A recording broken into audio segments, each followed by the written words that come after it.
They were also not only in Kenya, but in Africa, in the whole of Africa, and in the world, because he went to teach in America.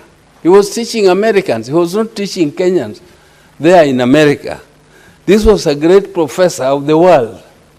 He was teaching, but he had great passion for our country because he believed that even after independence, when the flag was brought down, our people were still culturally colonized. Because a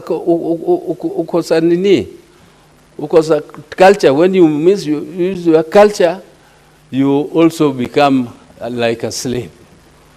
And he believed that even though we got our independence, that independence did not give us the freedom of being colonized culturally. It did not give us the freedom of being colonized economically, because our economies were still tied to the metropolis. We were like an appendage of the colonial regimes, and we have been unable since then, Mr. Speaker, sir, to shed ourselves of this colonial, we need to become truly independent so that we can develop our own economies, we can trade and not beg. Mr. Speaker, we can trade with the world because the world has become a world village. But we don't have to be beggars to go and seek money from the metropolis, carrying hats there, Mr. Speaker. And this, Ngugi wa Thiong'o believed in this very dearly, and he disagreed very sharply with a lot of people in leadership in this country. That is why he died somewhere out of our country, still believing that our country was the best, because when he came back to Kenya, he, at the airport, when he landed, Mr. Speaker, he kissed the soil of Kenya.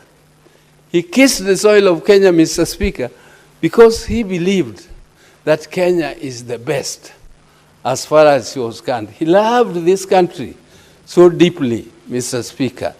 And he actually died, of course, fighting disease like everybody else will go. There's nobody who will live on this earth for good. So we are celebrating Ngugi wa Thiong'o. We are not mourning, but we are celebrating his life because his life was great and he has left legacy. And that legacy will live forever. So I want to say that I want to just wish that the legacy of Ngugi wa Thiong'o will live, and that our children will study deeply what Ngugi wa Thiong'o was teaching, and because our society has become so bad, Mr. Speaker. Mr. Speaker, we have children who don't know their mother tongue, and they think that that is superior because they speak English. As long as they speak English, they think that they are superior than the others who don't speak English. Mr. Speaker, English is just a language of one country. Though it can help you to do many other things. But your own language will teach you your own culture, which teaches you the discipline of your people. Our society was a very disciplined and organized society, and it is becoming more or less like the European society, which is promiscuous. What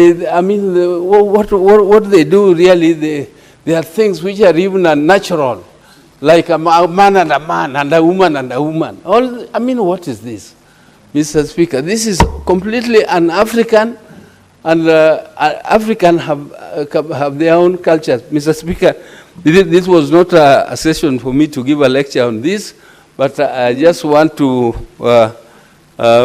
wish that the legacy of my friend Ngugi wa Thiong'o will stay to educate and to change our society positively so that our people can continue to fight for justice, to fight for positive change, so that our country can be liberated both culturally and economically.